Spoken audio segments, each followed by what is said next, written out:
All right. We are live. My apologies to everyone. We haven't done this in about 2 weeks. I was away in Florida, like I said before.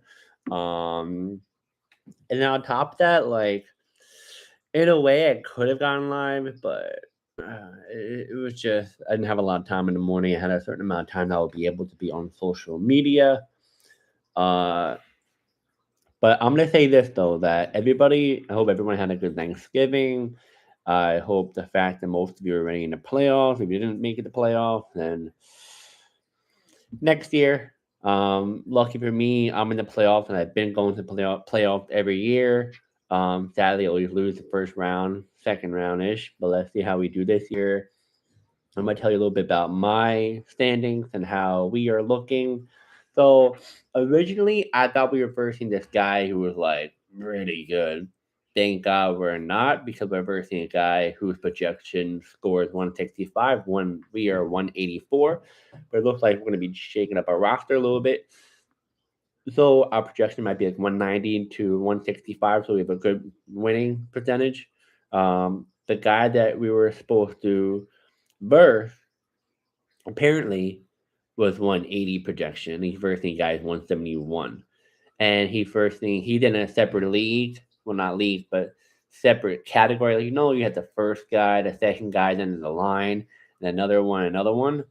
He's versing the number one guy on his category league, and I was trying to avoid that. Thank God I avoided it because I did not want to be in that because I was automatically either going to lose the first round or the second round because the guy who's in first place, he is really good. Let me check him right now, actually. He has 191 projection score. So it will be kind of a really, really tough situation we're going through, but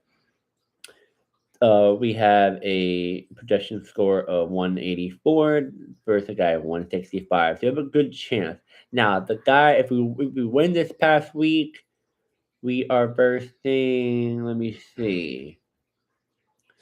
We are versing. I'm trying to see the board of what it looks like. Two guys. One guy's 7-7. The other one's 9-5. Uh, 7-7. Why am I collecting so much?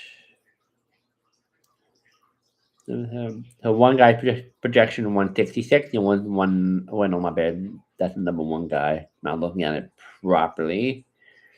Properly. Blindside and New World. Blindside and New World. Let me look at it. Oh wait. Oh no. No. Okay, this is not good. Wait, why isn't he in the other league? Why am I versing? Oh, okay. I kept thinking the guy in Marley. Oh, look, I'm trying to avoid him because he's really good. Okay. Well, better yet, we're both going to be doing pretty, you know, pretty risky right now. Because we're versing the other guy in the other league if he wins this week versus which it looks like he might because he has a good projection score. But yeah, so this could be waiver wire pickups, the last one, just for the playoffs. We're also gonna do start and sit for tomorrow too. That'll be the last one because it doesn't make any sense to be honest to go like playoff after playoffs. It's kind of silly because most of you guys more likely not going to pick up a waiver wire after this. They're going to stick with your players automatically. And second of all, it's like it just doesn't make any sense. I could do start and sit, but it's like it just wouldn't make any sense. Maybe randomly if I'm like, all right, let me just do it randomly. But this would be our last one for fantasy football until we maybe I'll think of doing something like an ending of like who who did the worst, who did the best as we thought they were gonna do in the beginning of the season until now. Might do something like that for a video. And then we'll take a break from fantasy football. Just know next year we're definitely gonna be doing fantasy basketball, but not like, you know, how we do with football, start and sit. More likely waiver wires. And then some breaking news for fantasy football, like someone got injured or trade or something, then we'll do something like that. But I wouldn't do like start and sit because that's like every single day I start and sit. That's ridiculous. No, I'll just do waiver wires next year. Because this year I was gonna do it, but I joined another league and I'm focusing on the other league I'm in. I didn't want to like you know I just didn't want to do it. I feel like it was just too much in my opinion for myself. But we'll do it next year for sure. I'll show you my team. I mean, I'll honestly I'll show you my team right now actually. Well, right now, one of my leagues not doing so good. I messed up the draft because I was overthinking too much, and I'm not happy with it. But we are 2-5, which is bad.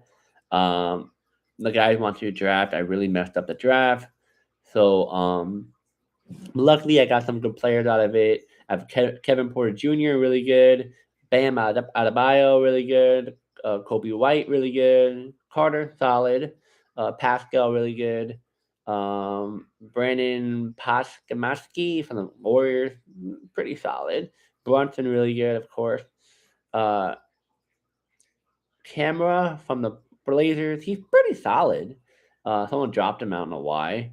Uh, and then Atlanta Hawks center. I can't pronounce last name and first name, but it starts with O. You know who he is. He's backup center. Um, but the players I'm not really fond of, Malik Monk has been doing pretty bad. Maxim center for the Kings. I just have him because Sabonis is out. RJ Barrett is out. Uh, Royce O'Neal, I had to pick him up. I'm not really a fan. So what I'm trying to do is I'm trying to trade Brunson for like a 2 or 3 player package, which I'm trying to do right now. I'm trying to get him Brunson and the Atlanta Hawks backup center for Vucevic, the Bull center, and Brandon Miller and Shaden Sharp. That's pretty solid. That's what I'm trying to do. That's the only thing I'm really gonna get right now. Nobody really wants to trade with me with Brunson. I was trying to get rid of Sabonis, but it's not gonna happen. And for my other league, I am 3-4, so a little bit better. The reason why I'm not doing the greatest is because Sabonis has been out, Kelly Oubre has been out. Sabonis mainly been out a lot. The my record in both leagues isn't as great as I wanted to because Sabonis helped me in a lot of those categories. On top of that, some of my players, Kobe White was out for a while. Um, it's just been a pain. So my record would have been a little bit better, like more like a positive, maybe a game positive or 2 games positive than a negative. But in my other league, I have much more better team. I got Pascal, I got Banchero, I got Mathern, I got Dyson Daniel. I picked up Tayshaun George at one point, which he's been doing amazing. CJ McCollum, I drafted. I'm going to drop him, but thank God I didn't. I picked up Cameron Johnson, doing pretty good without Aaron Gordon being in play right now. I picked up a rookie out of 76ers randomly and been doing awesome. Also, I have Wendell Carter.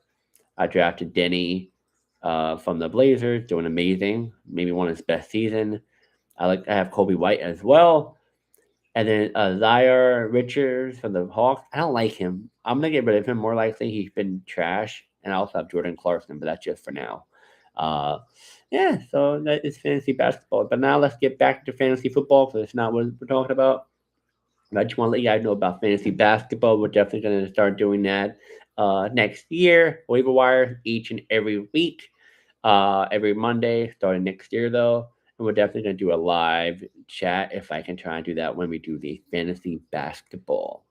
But as always, let's get back to fantasy football. So, as you guys already know, we have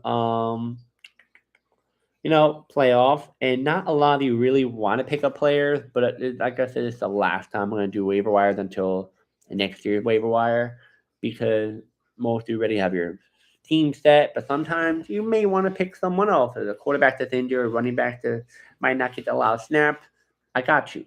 So, first up, let's start with quarterback. There's not really a whole lot I would advise you to pick up for the playoffs. Sound like a regular game, if more like a playoffs. I would say quarterback of the Saints. I know it's not only the best right now, but it's Tyler Shaw. Projection 31 fantasy points in my league for ESPN Fantasy. But he's versus the Carolina Panthers, but their defense has been pretty okay, pretty good. But I think he might get somewhat of a boost. definitely pick him up if you're really, really in need. This is playoff. So you have one shot. This is really if you're in need. Uh, we'll say Aaron Rodgers versus the Dolphins. Dolphins 20th in defense. Pick him up. I would say much better than Shaw. Uh, Shador, I would gamble on that if you really have to. So I would say Aaron Rodgers and Sanders are more likely the ones I would pick up off the waiver wires besides everyone else. Shaw is just a backup, I would say. Everyone else is trash. Don't touch him. Um, as for running backs, we have an interesting one. Well, not really. I'm gonna say the only one pick up is Ramondre Stevenson of the Patriots. I think he's the only one you should pick up because he will get the snaps. He's coming back from the injury. He's going to give you somewhat of a projection of 13 fantasy points in my league. But I wouldn't really gamble on him unless you have a player who's not going to give you that much of a projection score. Everyone else I see right here, just backups that are really going to do anything. Mitchell not really gonna do anything for the Ravens. I mean, he's been doing pretty up and down, but the risk. Brian Robinson starts to get a little bit more of a snaps here and there, but like again a risk. Sampson at one point was doing really good, not anymore. Another risk. So I would just say Stevenson's the only waiver wire I say pick up if you don't not have him. Other than that, there's really no other players I can think of for you to pick up for waiver wire. Because it's just a bunch of backups, and you're trying to win now. It's the first round, and trying to move on. Wide receivers now. We have a good handful. Like I said, this is a little bit of a gamble, but I think you should lean toward uh, Keyshawn Boyd of the Patriots. I feel like he was doing pretty good for like 3 weeks straight. He had 31, 16, and 20 fantasy points, which is big for my league. And then before he got injured, he had 14. I would say he's the only one to pick up. Everyone else, like Purcell, um, Alec of the Titans, Andrea, his name right, of the Bengals, and Isaiah Hodgins of the Giants. I would try to avoid them because it's such a gamble. Because if you see their stats, 1 minute they're good, 1 minute they're bad, 1 minute they're good, and it's like, yeah, the projections can be good this week, but you never know. They're like the third option, and if they do well, they're the second option, which is like rare. I would say Boyd is a much more safer side out of those guys, but I wouldn't really start Boyd. That's just if you're in need, guys. I don't expect you to start any of these players, but this is if you're in need to pick up a wide receiver, and you're pretty much like, yo, I need help. Tight end, again, this is one of the least ones I would advise you. Let me check before I suggest you any of them. Oh God, this is not good whatsoever. Uh Questionable. Some of these tight ends I would have maybe suggest to you. Ones who don't even do anything. Yeah, more than 2 tight ends. My apologies. Um Barely do anything. I would say the only tight end I would suggest to you is Gunnar Helm of the Titans.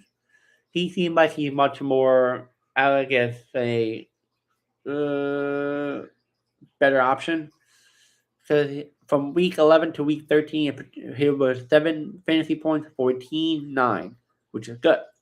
A lot of times Titans don't, I mean, Titans players, but tight ends don't do really that well with fantasy points. But last week he only had 1, which was a little bit of a concern.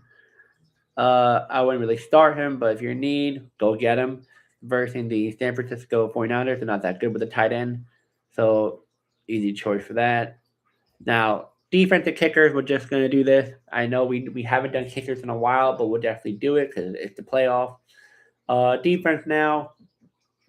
Titans versus Jets, definitely pick them up. My bad. Jaguars versus Jets.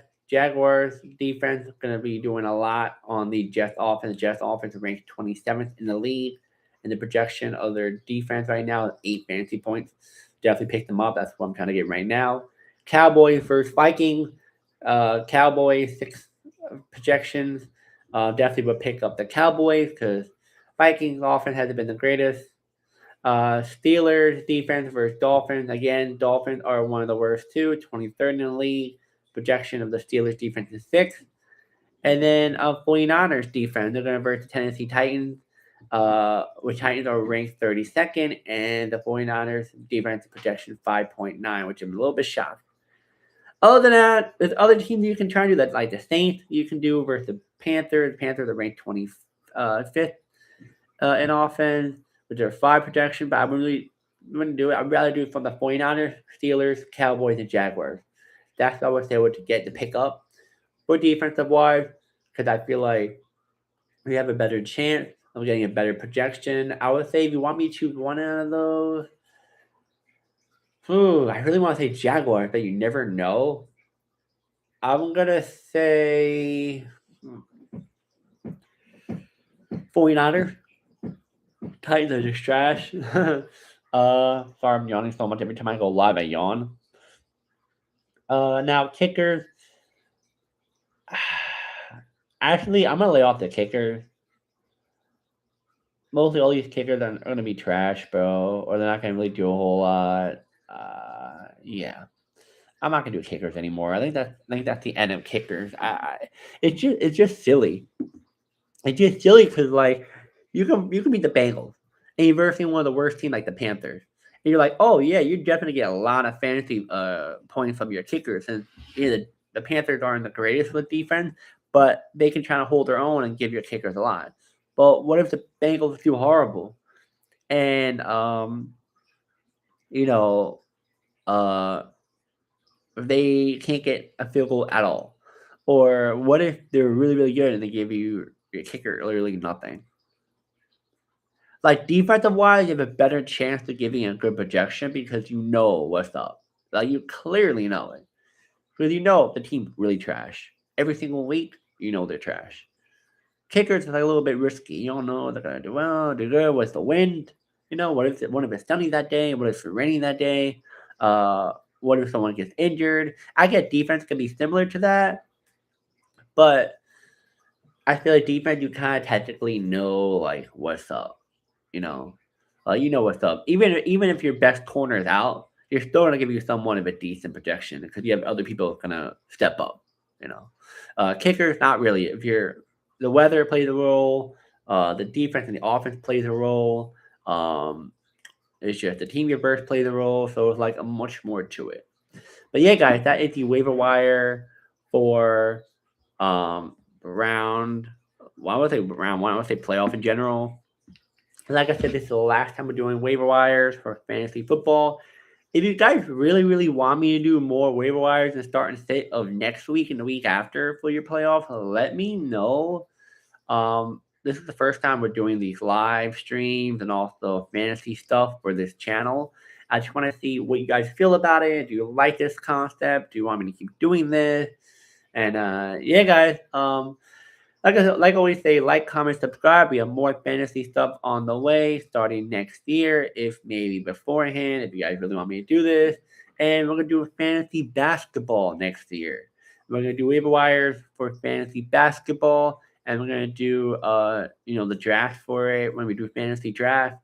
And other than that, we're not going to do starting set for that like we do fantasy football, though. And yeah, I'll see you guys in the next video.